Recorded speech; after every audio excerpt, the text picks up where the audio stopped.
आज के टाइम पे टैटू इंडस्ट्री में टिकने के लिए स्किल्स की रिक्वायरमेंट है या फिर पर्सनल ब्रांडिंग की? आप किस चीज़ को फॉलो करते ऑब्वियसली आप कैसे लोगों तक अप्रोच होते हो, लोगों तक कैसे पहुंचते, एवरीथिंग इज ब्रांडिंग। वो कितने स्केल पे करते हो, दैट इज अ क्वेश्चन। हो? आपने अभी इतने लोगों पे टैटू बनाए होंगे, अलग अलग सब पर्सनैलिटीज है, तो आपको क्या एक कॉमन चीज़ लगती है जिससे लोग टैटू बनाते हैं? Art is a luxury. खाना पीना घर गाड़ी, इसके बाद you think about art, that is a very common thing. लोग जब टैटू बनाते हैं तो वो टैटू दिखाना चाहते हैं या फिर अपनी पर्सनैलिटी टैटू के थ्रू दिखाना चाहते हैं? दैट इज लाइक उनकी जो पर्सनैलिटी वो अपने घर से दिखा रहे हैं, वैसे ही अपनी जो पर्सनैलिटी लोग अपने टैटूज से दिखाते हैं। That is like the beauty of art, कि वो या तो फिर जो उनको बनना है वो बनाते हैं। The kind of personality they want to build, they get it through tattoo and that impacts a lot. ये लोग एज ए हीलिंग के लिए भी टैटू यूज़ करते हैं। Tattoo should be meaningful. मेरा कहना है एवरीथिंग इज मीनिंगफुल। आप डॉट बनाओ, लाइन बनाओ, इन्फिनिटी बनाओ, एवरीथिंग इज मीनिंगफुल। पर वो अपनी पर्सनैलिटी के साथ मैच करना चाहिए। अपनी पर्सनैलिटी या अपने थॉट प्रोसेस के साथ, या आप उसमें बिलीव करना चाहिए, आपको एटलीस्ट वो फील होना चाहिए। $100 बिलियन का मार्केट है टैटू रिमूवल का। तो जो लोग टैटू बनाते हैं तो वो क्या ऐसा फील करते हैं कि वो निकाल देते हो गया। गोवा में तो बहुत एडवेंचर होते हैं। एक बंदी थी, वो गोवा में जाके एडवेंचर का स्पेलिंग गलत लिख है, तो व्हाट एन एडवेंचर। तो tattoo is an adventure, but it is not a adventure that you should do at adventurous places like Goa and adventure park. कौन सी वो चीज़ें ध्यान में रखनी चाहिए अगर आपने कभी टैटू नहीं बनाया? टैटूइंग को लेके मुझे आपका एक अप्रोच पहले से थोड़ा अलग लगता है कि जैसे बहुत से लोग बिजनेस मतलब पैसे को फर्स्ट प्रायोरिटी देते हैं, और आपका जो फोकस है मुझे थोड़ा आर्ट की तरफ ज़्यादा लगता है कि आप बेस्ट ऑफ आर्ट देने पे फोकस करते हो। तो मुझे ये जानना है कि आपका ये माइंडसेट पहले से था या फिर आपने उस पर कुछ चेंज किया, या फिर आपकी जर्नी क्या रही उस रिलेटेड कि तो क्या कभी आपके लाइफ में ऐसा फेज़ आया जिसमें आपको चूज़ करना पड़ा कि आपको पैसे को प्रायोरिटी देनी है या फिर आर्ट को? अच्छा, तो ये दोनों प्रश्न एक ही है या अलग अलग प्रश्न है? ये इसका मिक्स है, दोनों मिक्स है, क्योंकि दोनों पैसा एंड आर्ट मुझे लगता है कि ये दोनों का एक तो कॉम्बिनेशन हो सकता है जिसने कॉम्बिनेशन कर लिया। डिपेंड्स, मतलब जैसे ये। हाँ। हाँ, तो देखो, दोनों चीज़ें एक भावनिक है और एक प्रैक्टिकल है, कि क्या दोनों चीज़ें आपको ऐसे लगता है कि पैसे को प्रायोरिटी देनी चाहिए या आर्ट को? हाँ, इसके बारे में बताऊँ तो मैं श्योर नहीं हूँ। I am confused about it, not always, but देखो एक चीज़ बताता हूँ कि मुझे मेरी पर्सनैलिटी और मेरी प्रायोरिटीज़ मुझे पता है जो मेरी नेचुरल आने वाली है, which is obviously not money, which is my upbringing. जिस फिलोसॉफिकल बैकग्राउंड से मैं आता हूँ, तो वहाँ पे अगर मैं पैसा, विच इज़ अ गोल, उसकी तरफ अगर ध्यान दूँ तो I can't perform my karma very well. So that is one thing. So इसीलिए मेरा फोकस बाय नेचुरली पैसे पे नहीं, मेरे काम पे रहता है, which is art. But today's situation, family, बच्चे, वाइफ, हर किसी का एम्बिशंस होता है, और दोस्त लोग जो रहते हैं, तो कभी कभी लगता है यार पैसे पे फोकस करना चाहिए। सो हाँ, it is like always like constant struggle where you, कब जब पैसा नहीं रहता है then you obviously focus on कि पैसा आना चाहिए। आई एम नॉट संत, मतलब जहाँ पे मैं एनलाइटन हो गया और मैं अभी पूरा स्थित प्रज्ञ हो गया, वैसे शब्द है अध्यात्म में स्थित प्रज्ञता, वो मुझ में नहीं है अभी तो। बट हाँ, मेरा ध्येय ये है कि मेरे मन में पैसे का एक मतलब कतरा भी वो थॉट ना आए। अभी ये आंसर था अबाउट चॉइसेस। अबाउट आर्ट, आपने पूछा कि आर्ट और ज़्यादा पैसे पे फोकस नहीं करते, तो obviously I am glad if you feel that. तो ये तो एक तरीके से अगर बाय नेचर जो मेरा है उसका तो विजय है, अगर आपको ऐसे फील होता होगा तो। बट मुझे लगता है कि वो उसका जो मतलब जो ऑनेस्टी होना चाहिए वो आने में भी टाइम है। लेकिन ये क्यों आया और कैसे आया, इसके पीछे रीज़न तो again my upbringing and philosophical background. तो इसमें यह है कि एक श्लोक सबको पता है, कर्मण्येवाधिकारस्ते मा फलेषु कदाचन। तो उसमें वही है कि if you do your Karma, if you नहीं, सिंपल अगर सीधे सीधे अगर शब्दों को ट्रांसलेट किया जाए तो भाई देखो, कर्म जो है ना वो तुम्हारे हाथ में है। माँ फलेषु कदाचन मतलब माँ गलत वर्ड नहीं, फल जो है माँ फलेषु कदाचन, तो फल बिल्कुल भी तुम्हारे हाथ में नहीं, उसका सोचना छोड़ दो। तो ये तो कृष्ण भगवान ने बता ही दिया है अपने को। अभी फिर क्या हाथ में कर्म है, और कर्म क्या है, मेरा आर्ट है, मेरा जो भी मैं काम करना चाहता हूँ, जो कर सकता हूँ, जो कैपेबिलिटीज़ मुझे भगवान ने दी है या नेचर ने दी है, उन कैपेबिलिटीज़ पे काम करना, दैट इज़ माय कर्म। अगर वो मैं ना करूँ तो मेरे जैसा मूर्ख में ही रहूँगा। यही उस श्लोक का अर्थ है। उसका मतलब ये है कि अगर मेरे पे मेरा अधिकार है तुम पे, तुम मेरे स्लेव हो, और तुमसे मैं काम नहीं करवा लूँ, तुम खाली पहले मतलब बैठ कर मस्त तरबुजे हो गए हो, तो ऑब्वियसली वो मेरी हार रहेगी। या तो फिर मेरे पास कोई मतलब एक अच्छा सा, मेरे पास पूरा शल्य चिकित्सा का ज्ञान है, मैं ऑपरेशंस कर सकता हूँ, और वो मेरे सामने कोई किसी को ज़रूरत है और मैं ना कर पाऊँ या ना करूँ, तो वो मेरी हार रहेगी। मतलब मुझे कुछ दिया गया है और मैं उसका अगर फुलफिलमेंट ना करूँ, उसका फुल यूज़ ना करूँ, तो it will be a disaster. तो वही कर्मण्येवाधिकारस्ते है कि कर्म में अधिकार है तो उसको तो कर्म में अधिकार है तो उसका पूरा मतलब उसको, आपका कर्म में अधिकार है तो उसको फुलफिल करो, उसको तुम परफॉर्म करो, बाकी फल तो तुम्हारे हाथ में है ही नहीं। तो ये श्लोक है। इसके आगे आता है कि फिर वो कैसे अचीव करना है, that is a different part, but या it's all about karma and my karma is my art. I can do make good art tattoos, I can do make good design, तो I will try it like 100%। अगर मैं कहीं पे भी कम करता हूँ तो that will be like षंढपना जिसे कहते हैं वो हो जाएगा कि मैं मतलब मुझ में कैपेसिटी होके भी मैंने वो चीज़ नहीं की। तो या दैट्स इट। तो मतलब आपका जो कर्म है वो आपका आर्ट है। हाँ। आप कर्म करते हो, पैसा ऑटोमेटिकली चलता है, मतलब वही से आ ही जाता है कि उसको आना ही पड़ेगा, क्योंकि आप अपना कर्म अगर परफेक्ट कर रहे हो तो उसे शायद ज़रूरत भी नहीं पड़ती कि उसके टूवर्ड्स फोकस करना पड़े ज़्यादा। ये भी एक ग्लिच है इस चीज़ में। अपने अपन मन में खुद को लाइक क्या बोलते सराह रहे हैं कि भाई पैसा तो आ ही जाएगा आप कर्म अच्छा करोगे तो, लेकिन इसमें वही है कि मन में तो आशा है कि पैसा आए, तो वहीं पे फिर से अपन मार खा रहे कि हाँ पैसा ना भी आए तो भी मुझे चिंता नहीं होनी चाहिए, पैसा ना भी आए तो भी मैं अपना टाटू परफेक्ट करूँ, कोई मुझे फंसा के जाए, कम पैसे दे तो भी मेरा टाटू, मेरी डिज़ाइन उतनी ही अच्छी होनी चाहिए जितनी मैं एक बहुत ज़्यादा पे करने वाले के लिए हो। तो दैट इज़ द फॉर्मूला कि मेरा ये है कि मैं काम अच्छा करूँ। पैसे कभी कभी फाइनेंशियल सिचुएशंस ख़राब है, मेरे को क्लाइंट से नहीं आ रहे, कहीं पे बहुत सारे सब लोगों ने ऑफ़र डाल दी और जो जेन्युइन क्लाइंट्स है वो कम हो गए।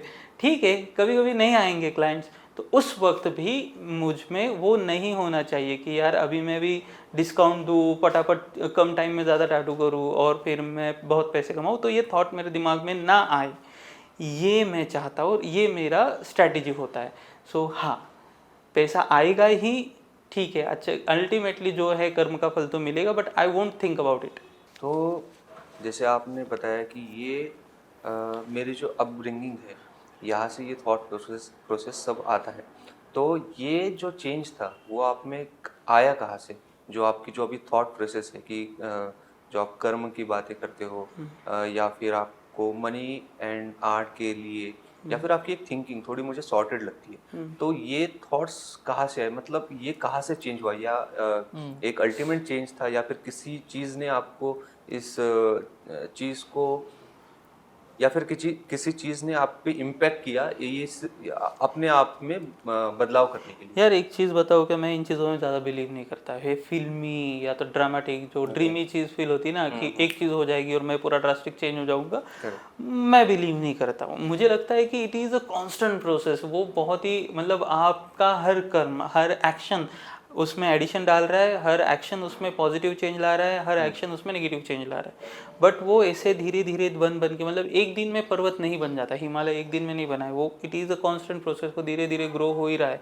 जैसे कि एक दिन, क्या उदाहरण दे सकूँ कि ये चीज़ें ऐसी होती है ना कि ऐसे नहीं होती है। तो हाँ, अगर आप ये तो हो गया इस्टेब्लिश कि मैं इसमें बिलीव नहीं करता हूँ, तो मुझ में कैसे हुआ, तो it is about books. Okay. पहली बात, शायद मैं पहले से इंट्रोवर्ट सा था कि और मेरे पिताजी जो थे वो ही इज़ अ टीचर, सो उनके पास एक पिटारा था जिसमें बहुत सारे बुक्स थे। I use to read them, I never use to believe और एग्री विथ नॉर्मल थॉट्स कि इन लोगों ने किया है इसीलिए ये ऐसा होना चाहिए, तो ऐसा नहीं होता था। तो हाँ, I use to read a lot and फिर मुझे जो लॉजिकली सही लगा वो मैंने देखा।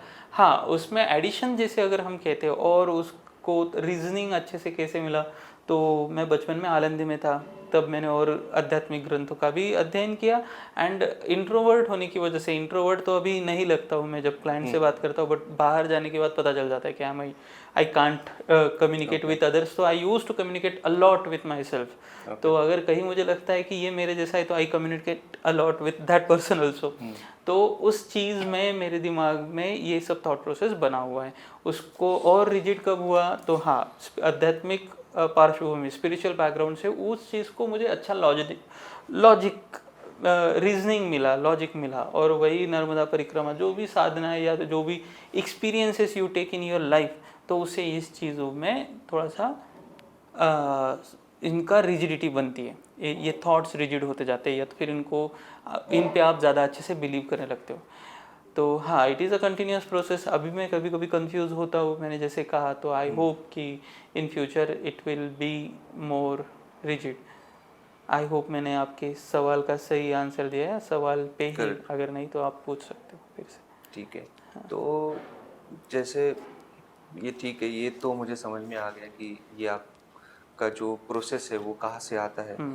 तो जैसे हम इंडस्ट्री की बात करते हैं, जैसे आपका मैंने स्टूडियो देखा है जहाँ पे सब कोजी एंड ऑल, एकदम होमली फीलिंग आती है। यहाँ पे जो लोग भी आते हैं तो वो ये सोच कर नहीं आते कि मैं कहीं पे पैसे देकर या फिर एक कमर्शियल वाइब वहाँ पे आपके स्टूडियो में नहीं आती है। तो मुझे ये जानना है कि आज के टाइम पे टैटू इंडस्ट्री में टिकने के लिए स्किल्स की रिक्वायरमेंट है या फिर पर्सनल ब्रांडिंग की?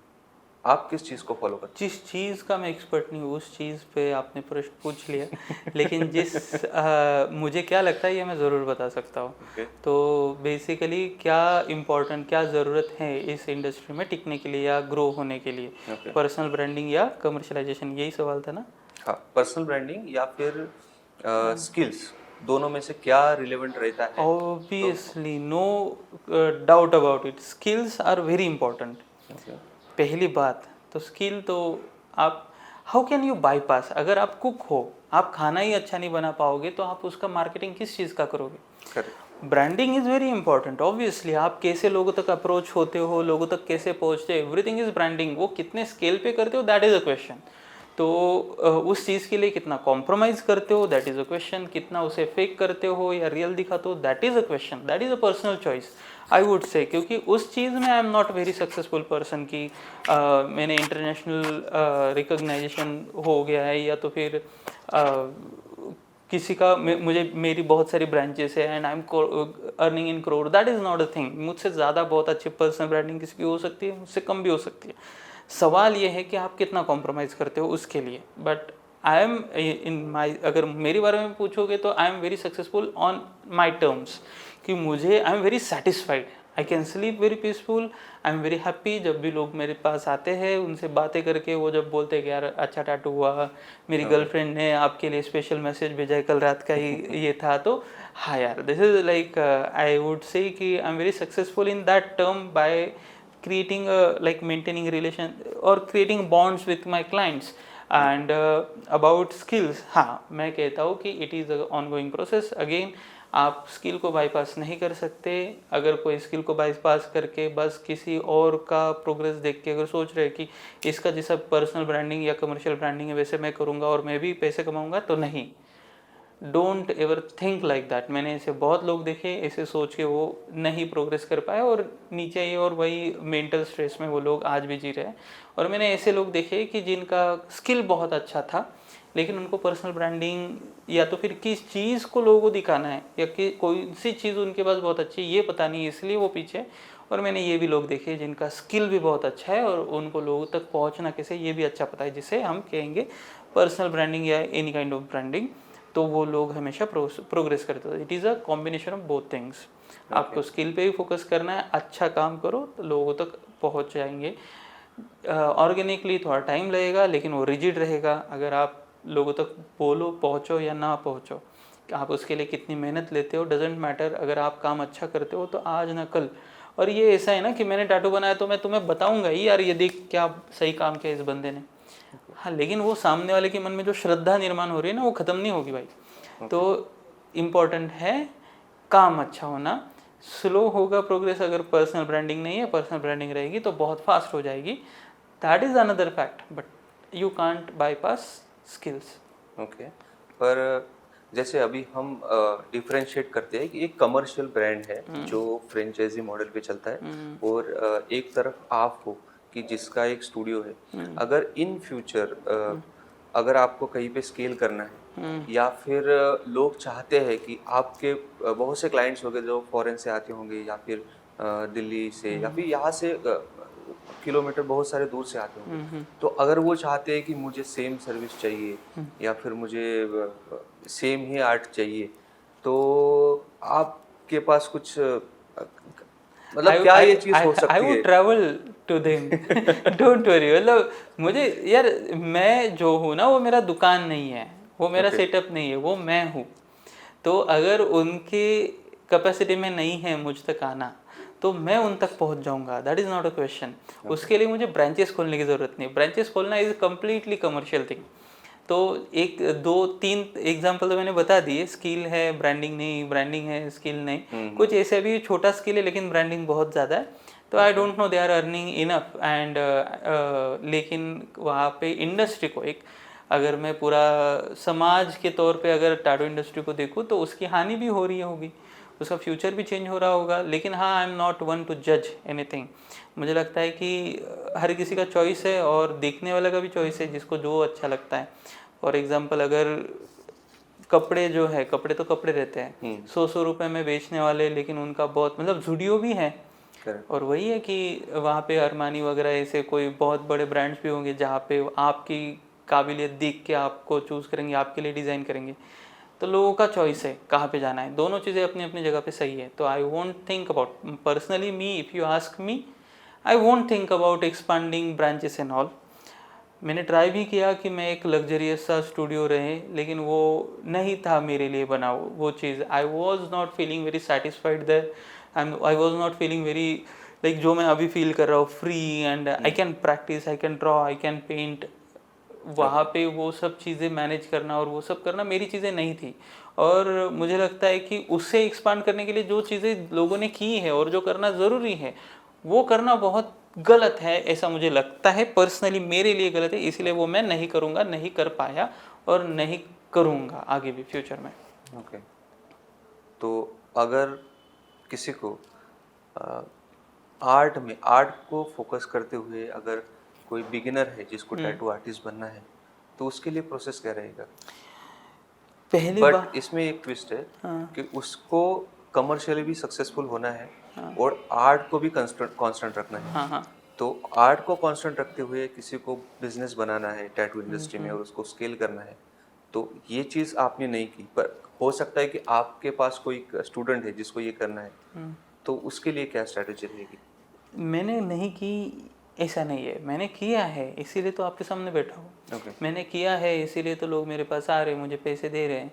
मैंने क्या किया है, मैंने बस खुद को मेरे आर्ट के हिसाब से प्रेजेंट किया है। करेक्ट। लाइक जो अच्छा काम अगर मैं करता हूँ तो मैं अच्छा रहूँगा, मैं अच्छा स्टूडियो बनाऊँगा, मैं लोगों तक पहुँचने के लिए अच्छा इंस्टाग्राम पेज बनाऊँगा, मेरा एक वेबसाइट रहेगा। सो जो बेयर मिनिमम चीज़ें हैं to present myself, that I would do. मतलब ऐसे लोग भी हैं जो एक वॉल, अपने पास वीडियो आते हैं वॉल पेंटिंग में बहुत अच्छा पेंट बना है लेकिन वो भिखारी जैसा घूम रहा है।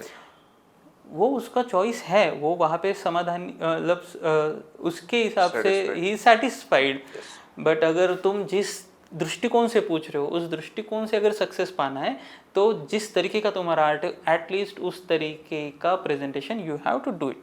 उसमें थोड़ा सा इन्वेस्टमेंट है, वो आलसीपना हो जाएगा नहीं तो, अगर आप ठीक से प्रेजेंट नहीं करोगे खुद को तो वो तो फिर जस्टिफाई नहीं होगा तुम्हारे आर्ट को। तो हाँ, आप बोल रहे हो कि क्या करना चाहिए, तो पहली बात ये दिमाग से निकाल दो कि क्या मार्केटिंग करना है। पहले you constantly think about how can I improve my craft. मुझे पूछोगे तो यही आंसर मिलेगा। आप कुछ भी चाहो मुझसे, कितना भी आंसर निकालने की कोशिश करो कि कैसे मार्केटिंग करना है या कैसे उस पर फोकस करना है, तो नहीं, सवाल यही से शुरू होगा, how can you improve your self, how can you give your 100% in terms of your craft, your work, not for tattoo, everything. तो पहले तुम अपना क्राफ्ट या अपना सर्विस कितना अच्छा बना सकते हो, दैट इज़ वन थिंग। और दूसरी चीज़, अगर आप टैटू आर्टिस्ट हो तो ये पहले दिमाग में ठान लो कि तुम्हारा काम एक पेपर पे या एक दीवार पे नहीं है, वो एक पर्सन पे है। वो पर्सन आपके साथ में 1 घंटा 2 घंटा 8 घंटे 10 घंटे रहने वाला है। तो वो आपके पास फिर से आए या वो किसी और को रिकमेंड करे या तो फिर वो आपकी मार्केटिंग करे, इसके लिए ये भी ज़रूरत है कि बस टैटू ही नहीं, उसके साथ में वो आपके पास में रहे कि कौन सी वाइब उसे मिलने वाली है, वो क्या एक्सपीरियंस करता है, वो कितना सेटिस्फाइड होता है, वो कितना पॉजिटिव फील होता है, या anything related to that is not tattooing but it is related to tattooing. तो उसमें बहुत सारी चीज़ें, आपका एम्बियंस, आपका प्रेजेंटेशन, आप कैसे दिखाते हो इंस्टाग्राम पे, आपके वेबसाइट पे, और आप कैसे उनसे बातें करते हो, आप उनको कैसे गेस्ट उनका जो आतिथ्य है वो कितना अच्छा करते हो, ये सब चीज़ें मैटर करेगी। तो think it's not like a rice, it is like a khichdi. उसमें मेन इंग्रेडिएंट तो चावल ही रहेगा जो आपका आर्ट है, लेकिन आप उसमें किस तरीके के मसाले डालते हो, दैट इज़ योर चॉइस। आप बिरयानी बना सकते हो, आप पुलाव बना सकते हो, आप हमारी खानदेशी मसालेदार खिचड़ी भी बना सकते हो, ये आप पे है। चावल तो चेंज नहीं होगा, वो उसकी मात्रा भी चेंज नहीं होगी, बाकी चीज़ें you can like do it. Like मैं किसी और टैटू आर्टिस्ट जैसा बहुत कूल जो होते हैं उनके जैसा नहीं बन सकता, जो बहुत ज़्यादा इंग्लिश बोलते हैं, लेकिन उनके पास उनका अपना क्लाइंट है, मेरे पास अपना क्लाइंट है, लेकिन मैं जो करता हूँ वो मैं ज़्यादा अच्छा और पॉजिटिव बनाने की कोशिश करता हूँ। That you have to do it. पहले खुद को जानो और उसको पॉजिटिव बनाओ। आई थिंक ये जो चीज़ है ना, थोड़ी एक आर्टिस्ट के माइंडसेट से भी आती है, क्योंकि बहुत से जो कोर आर्टिस्ट रहते हैं उनको बिजनेस से आई थिंक इतना फर्क नहीं पड़ता है, उनको आर्ट से ज़्यादा फर्क पड़ता है। हम सरफेस पे जो वीडियोस वगैरह दिखते हैं या फिर हम आर्टिस्ट को देखते हैं, एक नॉर्मल सा बंदा रहेगा और वॉल पेंट कर रहा होगा, पर इतना सटीक से वो काम करेगा, या फिर हम देख के एकदम ऐसा लगेगा कि भाई ये बंदा ये क्यों कर रहा है, कि मतलब इसमें तो इतना टैलेंट है, ये तो कहीं पे भी जा सकता है। तो आजकल तो एआई आ गया है, अभी पेंटर्स या फिर लोग, पर मुझे पर्सनली लगता है कि आर्टिस्ट की जो वैल्यू है या तो लोग समझ नहीं पा रहे हैं, या फिर आर्टिस्ट को ये चीज़ पता नहीं कि प्रेजेंट कैसे करना है। दैट इज थिंग, ये तो होता ही है। देखो पहली बात तो art is not like other things, या तो फिर एवरीथिंग इज़ एन आर्ट। चलो ठीक से एक बार इसको हम इन विचारों को अगर क्लियर करना है तो आप चलते हो तो ये भी कला है, आप बात करते हो ये भी कला है, आप टैटू बनाते हो ये भी कला है। लेकिन जब आप उन चीज़ों को कला के तौर पे देखते हो, पेंट करने वाले बहुत लोग हैं, पेंटर करके दुकान अपने को बहुत दिखते हैं, और दीवार को भी कलर करने वाले बहुत लोग दिखते हैं। वो लोग तब तक कामगार रहते हैं जब तक वो उसे आर्ट के तौर पे नहीं देखते, और जब आप आर्ट के तौर पे देखते हो उसी समय उसमें और जो स्पिरिचुअल एग्जाम्पल्स हम देखते हो उसमें ज़्यादा फर्क नहीं रहता है। आर्टिस्ट खुद के कंट्रोल में नहीं रह पाता, अपने विचारों में नहीं रह पाता, वो एक तरीके से थोड़ा सा एक ट्रांस स्टेट में चला ही जाता है बहुत सारे, और जब आप उस स्टेट में जाते हो तभी आप बहुत और एक्स्ट्रा ऑर्डिनरी बना सकते हो। तो ये ऑब्जर्वेशन तो आपने जो बोला वो उससे रिलेट होता है। तो कुछ लोग होते हैं वो आर्ट में इतने चले जाते हैं कि they don't think about presentation and all. जैसे कि वैन गॉग का उदाहरण अपन ले सकते हैं, पिकासो भी है, वैन गॉग भी है और दाली भी है।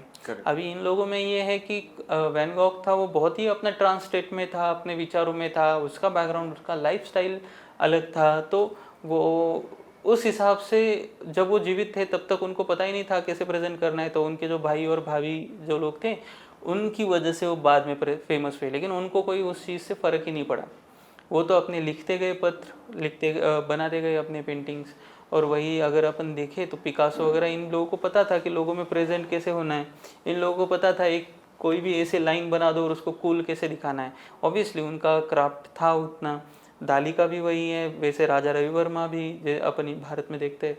तो इन लोगों में वो चीज़ थी कि लोगों तक पहुंचना कैसे है, कि और कॉन्टैक्ट्स का यूज़ कैसे करना है। तो ये प्रोफेशनलिज्म या तो फिर ये करियर वाइज तो डिफरेंट चीज़ है, लेकिन जो आर्टिस्ट होता है ना, कि या तो फिर जो आर्ट को एक साधना के तौर पे देखने लगता है या उस स्टेट में चला जाता है, तो वहाँ पर उन लोगों को ये डिफ्रेंशिएट करना नहीं जमता है। तो ये जो आप बोल रहे हो ऑब्जर्वेशन, वहाँ पे आता है। ओके, तो थोड़ा अभी इससे थोड़ा आगे बढ़ते हैं। जैसे लोग कि आपने अभी इतने लोगों पे टैटू बनाए होंगे, अलग अलग सब पर्सनैलिटीज़ है, तो आपको क्या एक कॉमन चीज़ लगती है जिससे लोग टैटू बनाते हैं और कुछ लोग नहीं बनाते?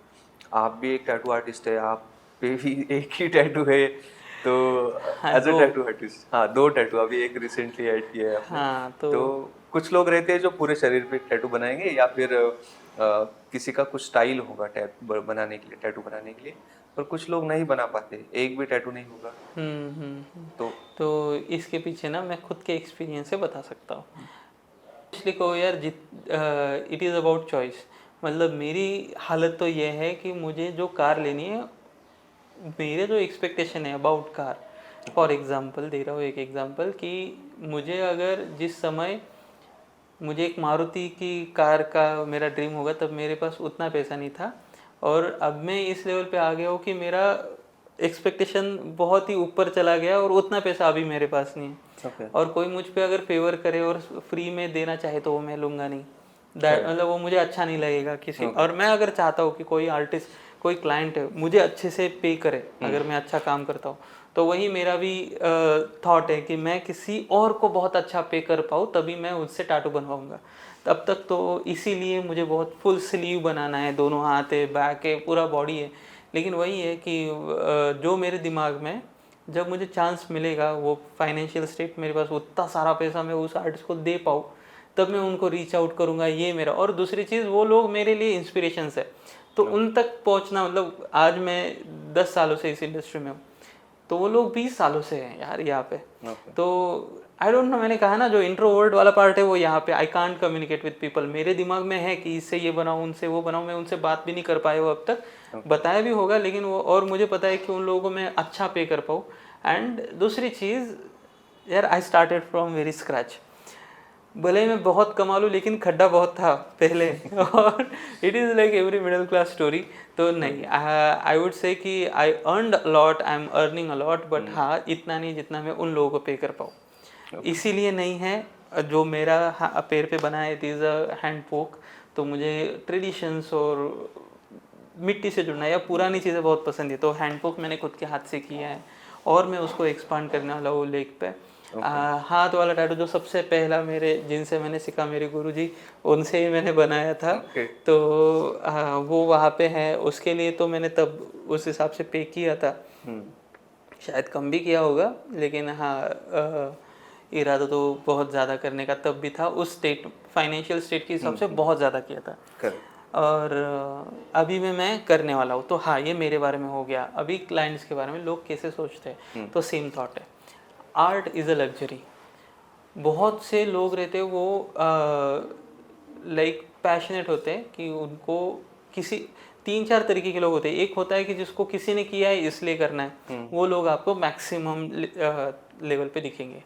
Obviously I am not one of them, इसीलिए मेरे बॉडी पे बहुत टैटूज नहीं है। दूसरे होते हैं कि जिनको, जैसे अपन घर बनाया है तो घर को डेकोरेट करेंगे, तो ऑब्वियसली इंस्पिरेशंस तो लेंगे कहीं ना, इसने किया उसने किया। वैसे ही उनका भी रहता है कि उनको अपने बॉडी को अपने सजाना होता है, कि सो दे गेट टैटूड। उसके लिए देयर प्रायोरिटीज लाइक फाइनेंशियल के हिसाब से भी शायद, जैसे अभी जो नए नए जॉब IT वाले जो लोग हैं, जिनके पास अभी पैसा है, तो एक लग्जरी इसीलिए कहा मैंने, it is not luxury, it is a necessity. लेकिन हाँ, आपके पास एक फाइनेंशियल स्टेट जब पहुंच जाती है, तब you can think about like art, खाना पीना घर गाड़ी, इसके बाद you think about art, that is a very common thing. तो हाँ, ये लोग होते हैं जो छोटे बड़े टैटूज करते हैं। और तीसरा होता है एक जो बहुत लग्जरी, जिनको अपन कह सकते हैं लग्जरियस लाइफस्टाइल जिनके पास होती है, उनके पास बहुत सारा पैसा होता है और उनके पास बहुत अच्छा विजन होता है अपनी बॉडी के बारे में, उसको और सुंदर बनाना होता है, एस्थेटिक पर्सनालिटी, इन चीज़ों के बारे में दे आर वेरी अवेयर। तो वो लोग टैटूज बनाते हैं, अच्छे टैटूज वो लोग ज़्यादा बनाते हैं। तो हाँ, ये मेरा ऑब्जर्वेशन है। तो आपने एक पर्सनालिटी की बात की, तो लोग जब टैटू बनाते हैं तो वो टैटू दिखाना चाहते हैं या फिर अपनी पर्सनालिटी टैटू के थ्रू दिखाना चाहते हैं? एग्जैक्टली दोनों चीज़ें हैं कि पर्सनैलिटी टैटू के थ्रू दिखाना चाहते हैं। ओके। कुछ लोग बहुत वोकल होते हैं, तो ये वोकल होना है, बॉडी अपने जो पर्सनैलिटी टैटू के थ्रू दिखाना है, अपनी बॉडी पे दिखाना। लाइक फॉर एग्जांपल, कोई अगर राजा है तो अपने राजमहल बाहर सोने की प्लेटिंग करके उस पर कोई नक्शी काम कराएगा। कोई अगर बहुत पैसे वाला है लेकिन उसको गांव का पसंद है तो वो अपने घर को लाल पत्थर से घर बनाएगा। तो दैट इज़ लाइक उनकी जो पर्सनालिटी वो अपने घर से दिखा रहे हैं, वैसे ही अपनी जो पर्सनालिटी लोग अपने टैटूज से दिखाते हैं। That is like the beauty of art, कि वो या तो फिर जो उनको बनना है वो बनाते हैं। The kind of personality they want to build, they get it through tattoo and that impacts a lot. जो भी टैटू वो बनाते हैं उसका इम्पैक्ट उनके लाइफ पे होता है and they do like go on that path along with their tattoos impact। तो अभी बहुत से जगह पे देखा जाए तो सिटी में तो मोस्टली जिस इन्वायरमेंट में हम रहते हैं, जैसे अभी पुणे में, तो यहाँ पे टैटू बहुत कॉमन दिखता है।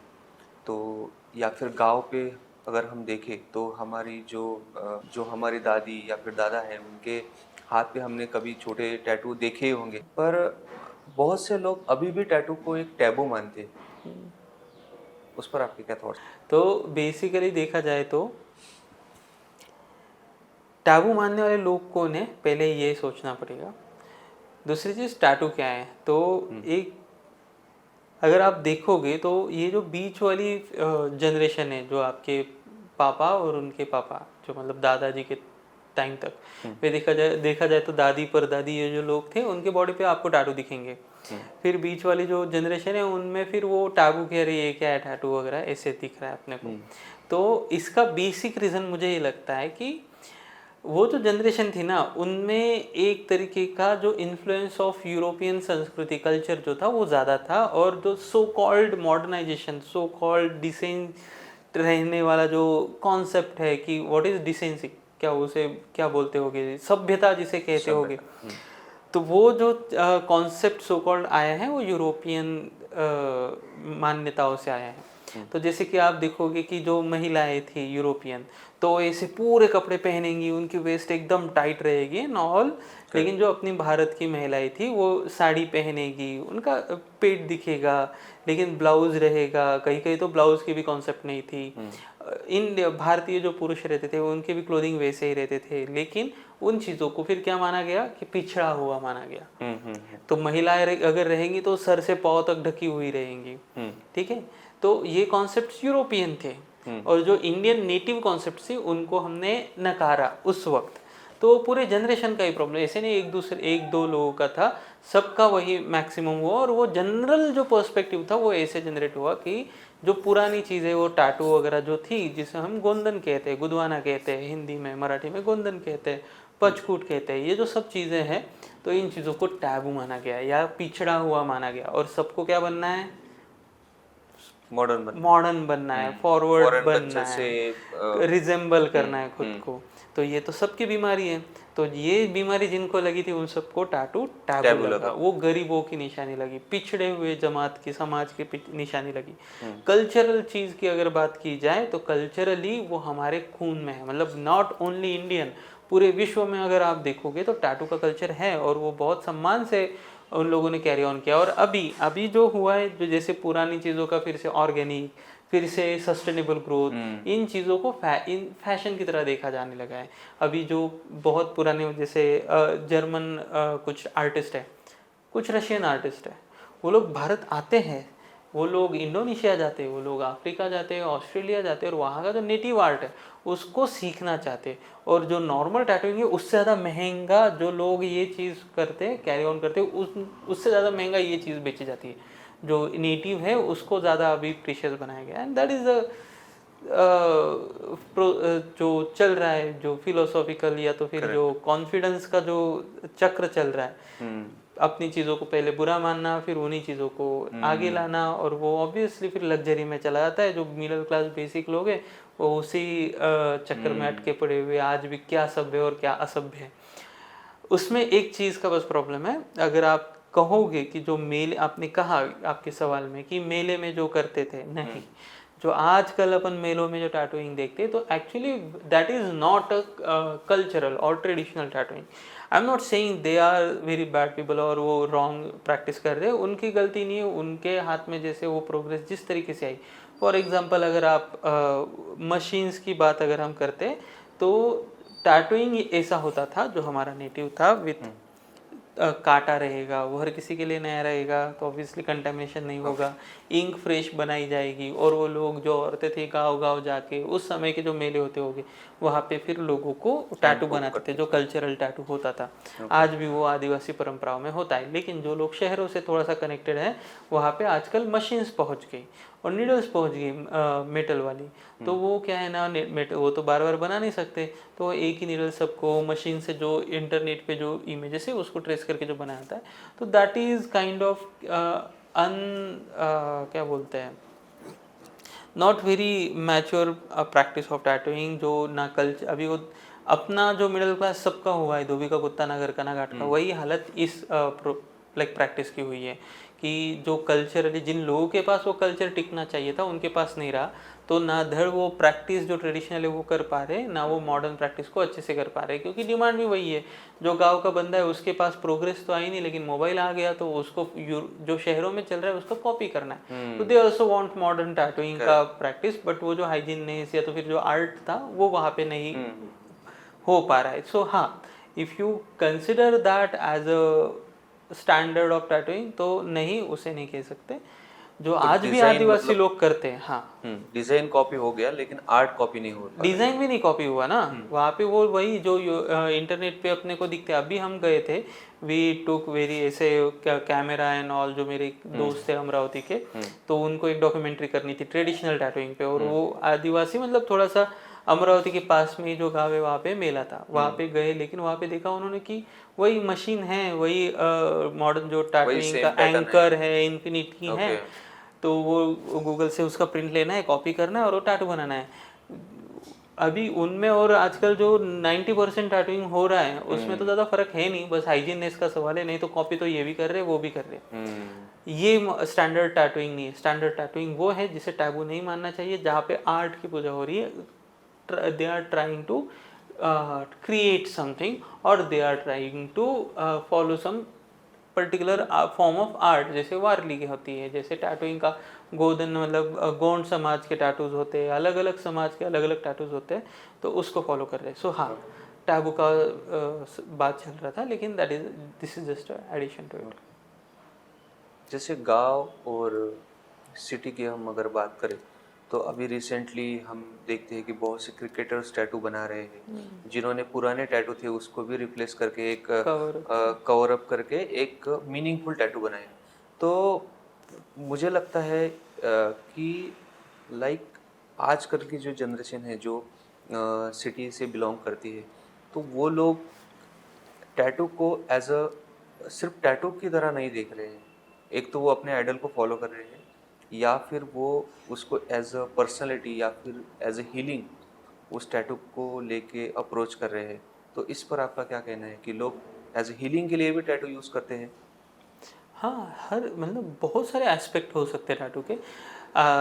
इसमें जैसे आपने कहा कि कॉपी करने वाले होते हैं, हाँ वो होता ही है कि अपने आइडल का जैसे कोई हेयर कट रखता है, कोई कपड़े पहनते हैं, कोई टैटू बनाता है, तो वो वैसा भी होता है। कुछ लोग अपने खुद के मेन आइडेंटिटी से, अपने खुद के थॉट प्रोसेस से टैटू करना चाहते हैं, जैसे कि कोई होते हैं जो खुद को like they feel they are more earthy और मोर ट्राइबल काइंड ऑफ तो उनका पर्सनालिटी होता है, तो दे गेट लाइन आर्ट और डॉट आर्ट और हैंड पोक और उस टाइप वाला डिज़ाइन।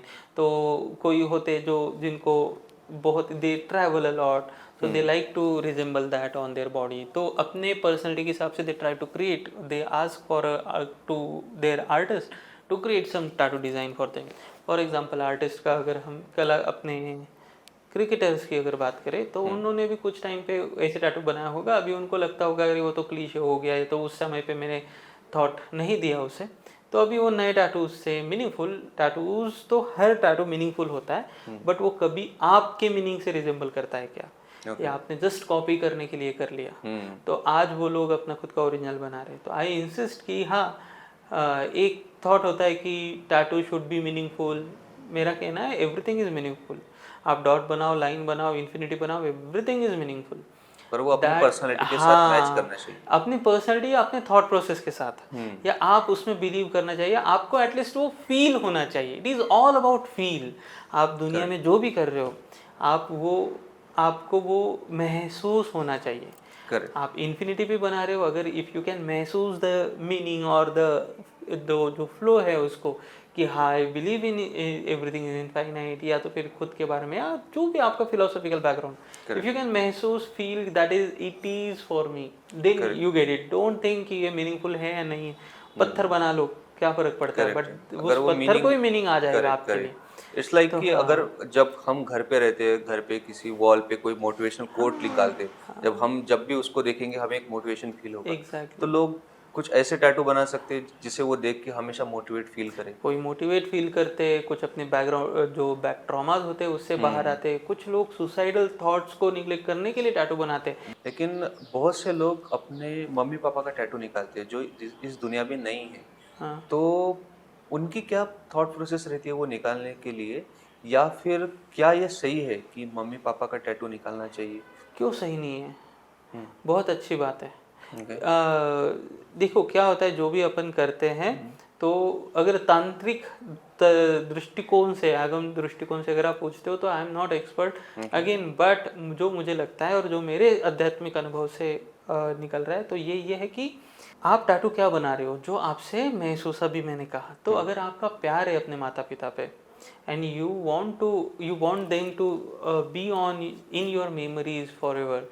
वैसे भी अगर आप एक चीज़ को मतलब एक बार देखा, उसके बाद 10 साल के बाद उस चीज़ को आप देखोगे, तो धीरे धीरे आपकी मेमोरीज से वो चीज़ें फेडअप होती जाती है। खास करके आज के मोबाइल और रील्स के ज़माने में यू फीड योर ब्रेन इतना कि जो कोर है वो चीज़ें वो खाली हो जाती है, मेमोरी को तो खाली करना पड़ेगा ना, तो वैसे होते जाता है। लेकिन अगर कोई चीज़ आपके हृदय के बहुत पास है, आपको वो हमेशा फील करना है, और आपके सामने अगर वो बार बार दिखेगी, तो it will be your part. जब भी तुम 80 साल के हो जाओगे, तब भी आप देखोगे तो मेरे पापा आपको याद आएगी।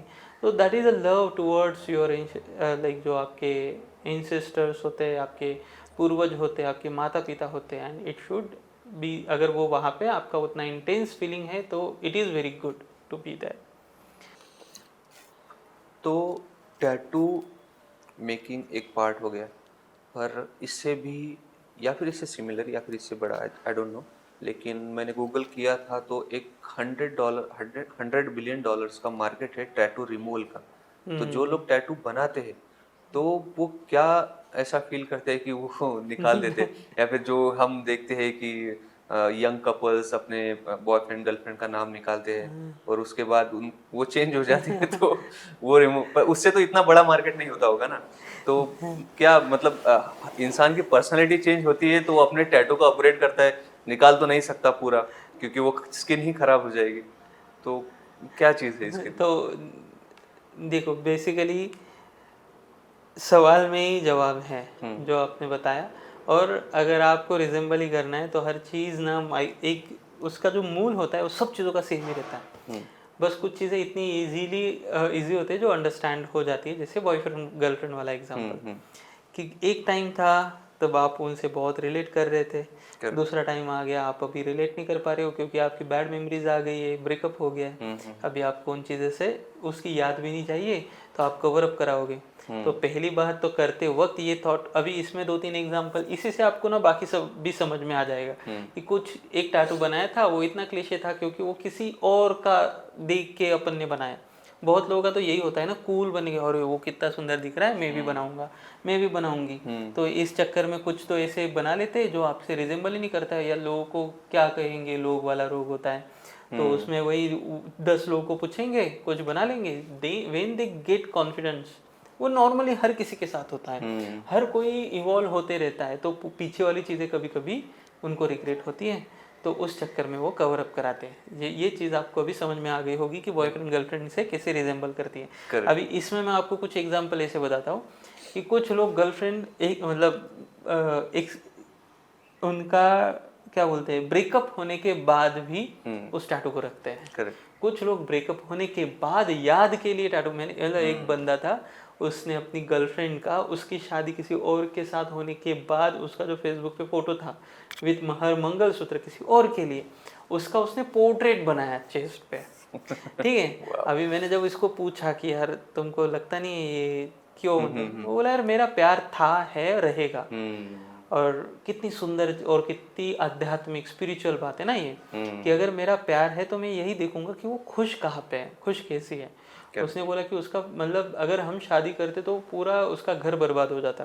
उसकी माँ का रेपुटेशन था, शी वॉज सरपंच मतलब गांव की, तो उन लोगों का ऐसे ये हुआ, बहुत रोना धोना हुआ। तो हमने डिसाइड किया कि नहीं, सब लोगों को दुख देने से बजाय कि अपन शादी कर लेते। मतलब उसका शादी तय हुआ था लड़की का, तो घर वालों की खुशी के लिए उसने कर लिया। And she is kind of that, वो जो फैमिली वो भी अच्छी है, तो वो खुश है और उसके मंगलसूत्र के साथ वो खुश है, तो मुझे वो वैसे ही चाहिए अपने बॉडी पे। तो फर्क नहीं पड़ता कि वो मेरे पास है या है कहीं पे, नहीं वो है, खुश है, उसी में मेरी खुशी है। एग्जैक्टली। और दूसरी चीज, जब वो था उस प्यार में तब तो वो ऑनेस्ट था ना, तब तो वो पूरा ही ईमानदार था। और अचानक ऐसे क्यों हो जाएगा कि वो ब्रेकअप होने के बाद वो बेईमान कि नहीं अभी मेरा इट्स प्यार ऑल नहीं। About him not her. Exactly, it's all about him.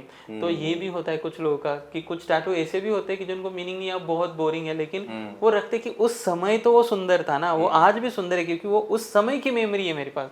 जब मैं 18 ईयर ओल्ड थी तब मैंने जो पागलपन किया है वो आज भी मेरे साथ है ना, उस पागलपन की वजह से मैं कुछ बना हूँ। इसीलिए भी कुछ लोग, तो दैट इज मेरे हिसाब से इन लोगों को मैं बहुत हाई पे रखता हूँ, क्योंकि ये लोग बहुत इंटेलेक्चुअल होते हैं। इंटेलेक्चुअल मतलब बहुत विचार, फिलोसॉफिकल थॉट्स मुझे पसंद है इसलिए। और it is not like comparison की बात नहीं है, लेकिन हाँ क्यों ही मतलब रिग्रेट करना है ज़िंदगी में किसी चीज़ को। इससे भले ही मेरा बिजनेस खराब हो रहा है, क्योंकि कवर अप से भी पैसे कमाते हैं हम लोग, लेकिन हाँ ठीक है। और दूसरी चीज़ यही है कि कभी कभी हमें कुछ इवॉल्व होना भी ज़रूरी होता है, कि कोई टैटू है अभी मैं उसके ऊपर कवर अप करके उसे और एनहांस करके और सुंदर बना सकता हूँ, उसकी मेमोरी तो रहेगी, तो वो भी एक थॉट है। तो हाँ, इस तरीके से लोग कभी कभी कवर अप करते हैं, कभी कभी रिमूव करते हैं, कभी कभी उनको एज इट इज रखते हैं। इसलिए टैटू बनाने का भी मार्केट $1 बिलियन का है, और रिमूव कराने का ज़्यादा रहेगा शायद, मुझे पता नहीं है, मैंने इतना तो स्टडी किया नहीं, लेकिन हाँ कि रिमूव करने का ज़्यादा हो सकता है, क्योंकि कंटिन्यूस इवॉल्विंग प्रोसेस, इवॉल्व हो रहे हैं और अपग्रेड कर रहे हैं, अपग्रेड कर रहे लोग, तो उनको पुरानी चीज़ें खराब लग रही तो इरेज करने की कोशिश करेंगे, और इरेज करने में ज़्यादा सिटिंग, ज़्यादा चार्जेस, ज़्यादा पैसा लगता है। टैटू तो एक बार में बन जाता है या मल्टीपल 1-2 सिटिंग्स में बन जाता है, लेकिन रिमूवल के लिए ज़्यादा समय और ज़्यादा मेहनत और पैसा लगता है। ओके। स्किल नहीं, पैसा, मेहनत। ओके। तो अभी मुझे बताओ कि आपका सबसे क्रेजेस्ट एक्सपीरियंस क्या है टैटू का? कौन सा ऐसा टैटू था जो सबसे क्रेजी था? ये सवाल ना बहुत बार आता है, लेकिन इसका क्रेजी यार वही रहते हैं जो चैलेंजिंग रहता है।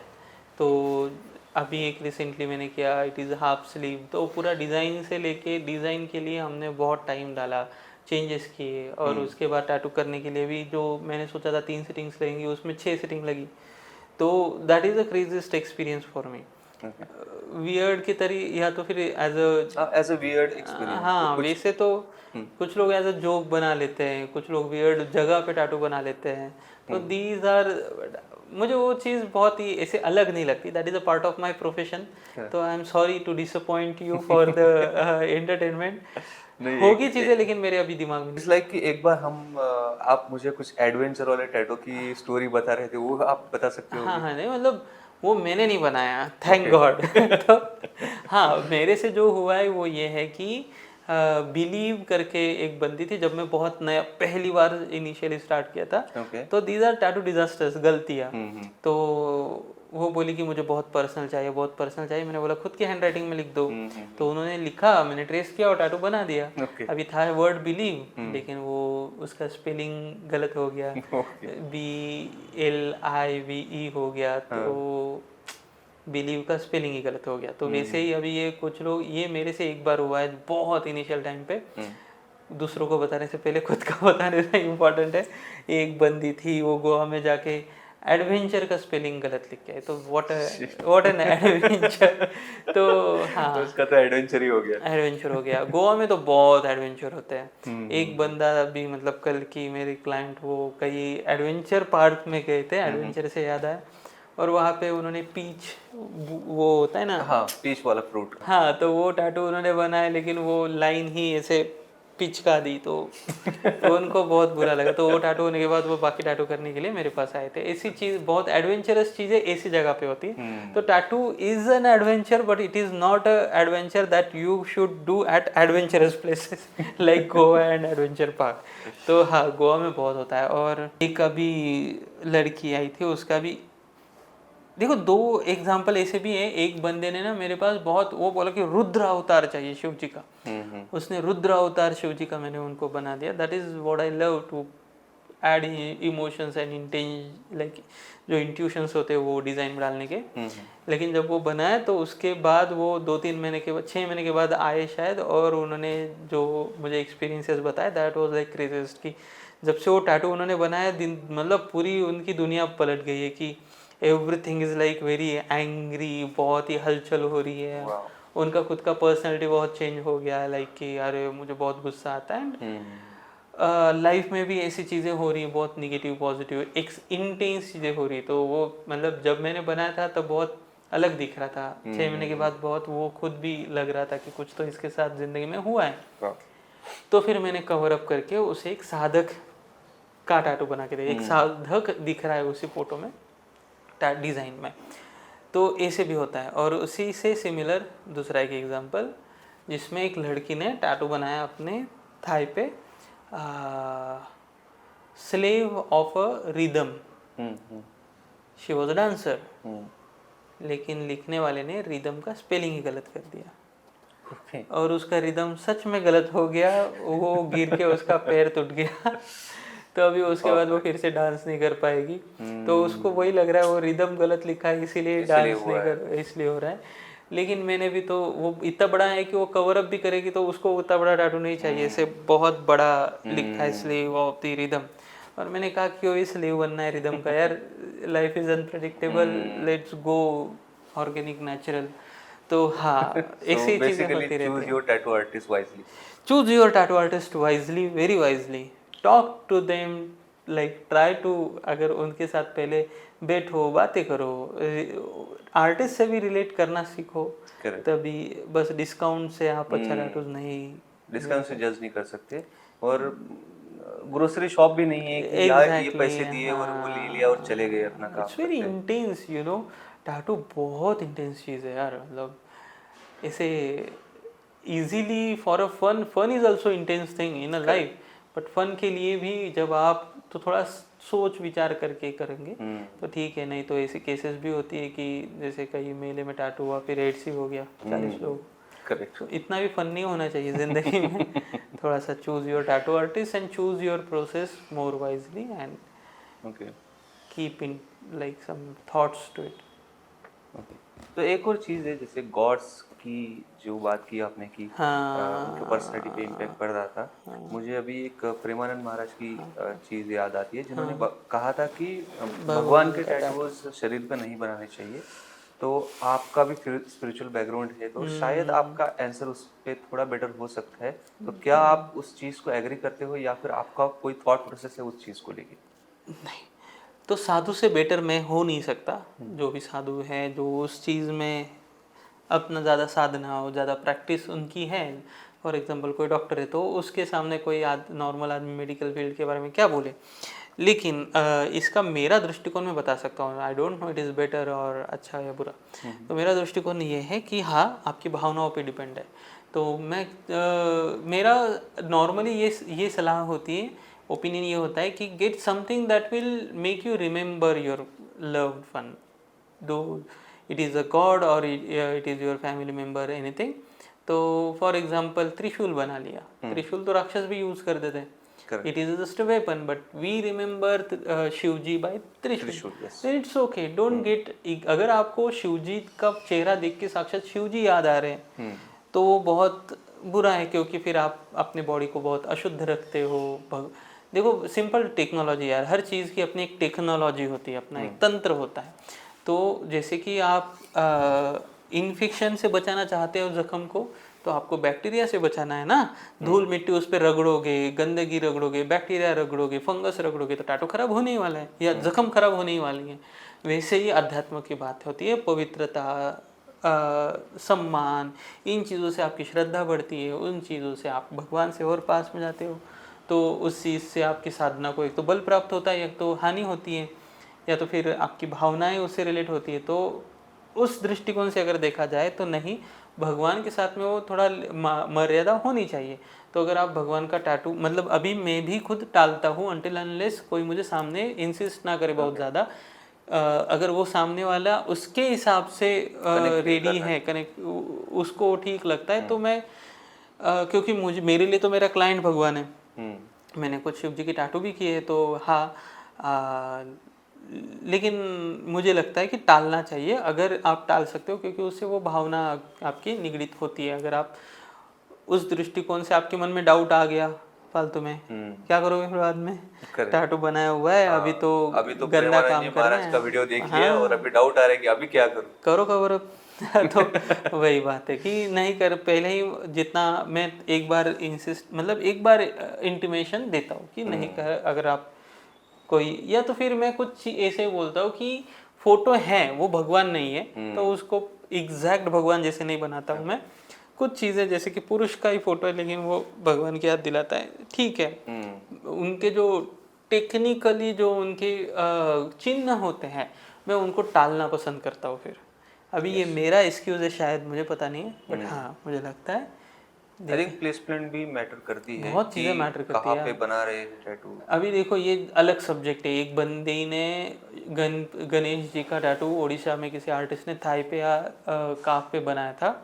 नहीं, जगन्नाथ जी का टैटू था, जगन्नाथ भगवान का। उससे एक कंट्रोवर्सी हुई थी और मेरे दोस्त के साथ में भी हमारा ये डिस्कशन हुआ था कि क्या ये आर्ट ही है, वो थोड़ी ना फोटो में से भगवान निकल रहा है तुम्हारा। नरसिंह जी का तो ऐसे खम्भे से निकल के आया था। अगर हम उस अगर आप मानते ही हो स्पिरिचुअलिटी में तो वो है। अगर आप चिन्ह में देखते हो, मूर्ति में देखते हो, तो है भगवान ना। तो भले ही वो आपकी मान्यता ना हो, किसी के लिए वो बस कोई तो लाइंस और डॉट से फील किया हुआ कलर है, लेकिन एक जनरल मान्यता के हिसाब से बहुत सारे लोगों के लिए वो एक भगवान है। सब चीज़ें तो मान्यताओं पे आधारित है। आप माता पिता है, आप भाई बहन है, या पति पत्नी है, तो हमारी मान्यता है ना। जानवरों में थोड़ी ना ये चीज़ें होती है। तो मान्यताओं का हमें रिस्पेक्ट रखना चाहिए। तो इसीलिए खुद से भी, मतलब खुद भी कहाँ पे बना रहे हो उसके बारे में भी अवेयर होना चाहिए, क्योंकि आपकी खुद की बाद में मान्यताएं बदल सकती है और लोगों की मान्यताओं को भी ठेस पहुंच सकती है।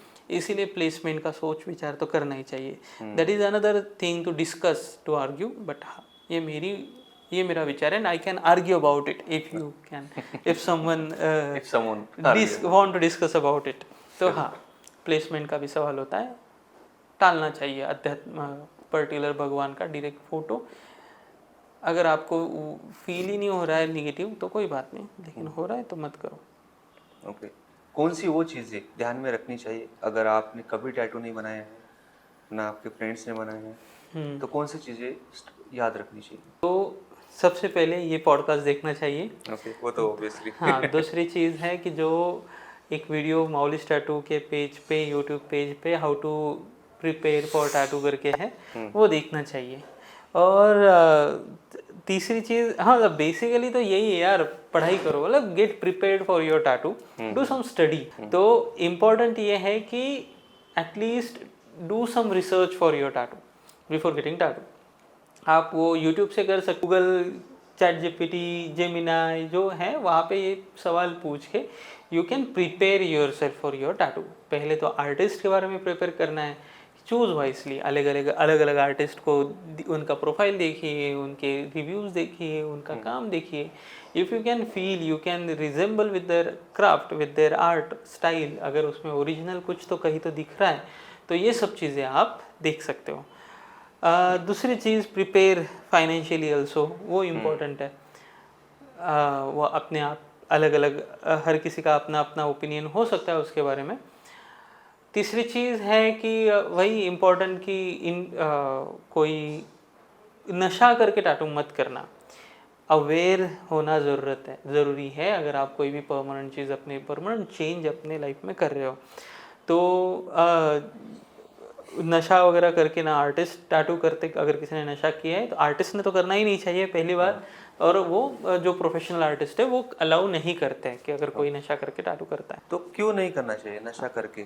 मतलब उससे टैटू पे इम्पैक्ट पड़ता है या फिर क्या चीज़ है? सब चीज़, बहुत सारी चीज़ें, जैसे मैंने अभी कहा, एक तो अवेयरनेस, और दूसरी चीज़ दारू की अगर बात करें स्पेसिफिकली, तो आपका it is a blood thinner, तो टैटू करने के टाइम पे वो मेस्ड अप होगा, बहुत सारा खून आएगा, तो आर्टिस्ट को भी इरिटेट होगा, और हाँ, आपके बिहेवियर का भी बहुत इम्पैक्ट होता है आर्टिस्ट पे। तो एडवेंचर हो सकता है, एडवेंचर्स हो सकता है। Okay. बहुत बार लोगों को लगता है कि नशा करके टैटू का पेन फील नहीं होगा इसलिए नशा करते हैं, तो बहुत गलत फेमी है। पेन तब आपको फील होता है, बस बाद में याद नहीं रहता है। आर्टिस्ट को सब याद रहता है क्योंकि तब आप हिलते बहुत हो, you are not aware no. तो दारू के नशे में तो बहुत बार ये होता है कि you will be not in your control, तो दर्द भी हो रहा है तो यू विल मूव, तो जब आप ऐसे मूव करते हो तो आर्टिस्ट को भी इरिटेट होता है, टैटू भी खराब हो सकता है, गलत हो सकता है। आर्टिस्ट तो कंसेंट फॉर्म पे साइन ले ही लेगा कि तो आप अपनी इन जनरल तो वही होता है, कंसेंट फॉर्म होता है, सिग्नेचर, मतलब या तो फिर पहले कंसेंट ले लिया जाता है कि you are not under influence of any kind of drug. तो हाँ, वो है। स्किन को मॉइस्चराइज रखिए, बहुत सारा पानी पीजिए, नींद अच्छे से लीजिए। बहुत लोगों का ये गलतफहमी कि पेन का क्या होता है। पेन लोकेशन पे तो डिपेंड होता ही है कि कहाँ पे कर, प्लेसमेंट पे तो डिपेंड होता ही है कि कहाँ पे कर रहे हो, उसी के साथ में आपका मेंटल और फिजिकल कंडीशन पे भी डिपेंड होता है। मतलब आप बहुत एग्जॉस्ट हो तो आपको कोई ऐसे उंगली भी करे तो भी आपको बहुत गुस्सा हो जाता है, क्योंकि आपका ब्रेन उसको बहुत ज़्यादा रिएक्ट करता है, क्योंकि it is already exhausted. It's not about pain, it's all about tolerance, ठीक है। तो अगर आप बहुत थके हुए हो, पानी डिहाइड्रेटेड हो, नींद नहीं है, कुछ नहीं, तो आपको थोड़ा भी पेन बहुत ज़्यादा फील होगा, एक्सट्रीम फील होगा। But if you are very fresh, mostly इसलिए मैं बड़े टैटूज मॉर्निंग में शुरू करता हूँ। आप बहुत फ्रेश हो, हेल्दी हो, खाना पीना किया है, सोए हुए हो अच्छे से, तो आपको पेन भी कम फील होगा, you will be fresh, you will connect more with artist, talk and all everything, और आपका एक्सपीरियंस अच्छा रहेगा और हीलिंग भी अच्छा रहेगा। तो ये भी ख्याल रखना ज़रूरी है। Okay, so I think almost सवालों का जवाब हमें इस पॉडकास्ट में मिल गया है।